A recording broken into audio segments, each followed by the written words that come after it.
Hi guys, Fleeky English with Prus, and today we'll be discussing the interview tips that probably will come handy. First thing is the difference that you need to remember about. Have worked and worked. Worked implies that you ended cooperation with this company. So you can say that I worked for X company for 4 years and then I moved on to my latest position.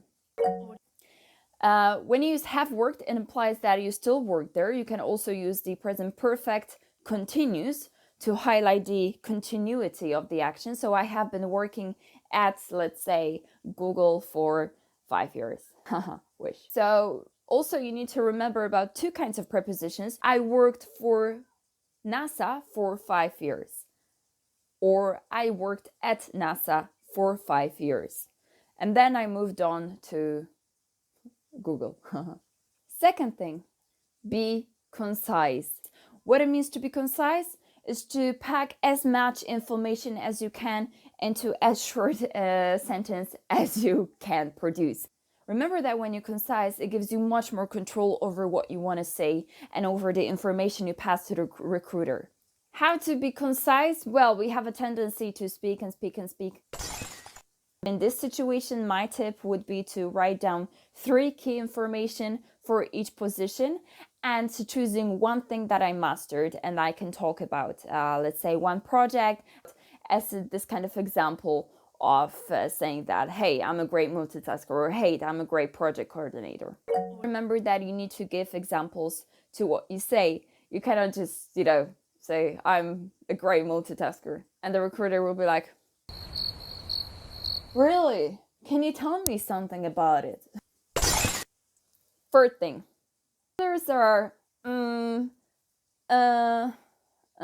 if I stood in front of you here and I said something like, hi guys, it's Fleeky English, I'm Prus, and today we'll be talking about the general interview tips.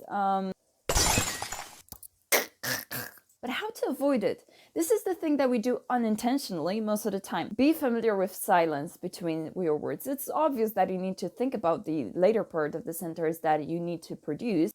Instead of saying, I've worked for NASA for 5 years, you can say, I've worked for NASA for 5 years. Silence, it also has its own power. So use it to highlight the most important information that you have. Last tip, avoid kinda. When you say I'm kinda responsible and I'm responsible, there is a big difference in between. Kinda responsible doesn't seem like you're responsible at all. So please avoid that. Guys, these are general tips. Remember about the grammar basics, remember about being concise, remember about avoiding fillers, and remember that kinda is not your friend, and kinda, it's not flaky.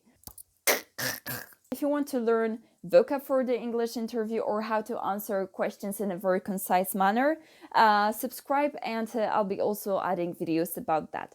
Stay tuned and take care. Cheers.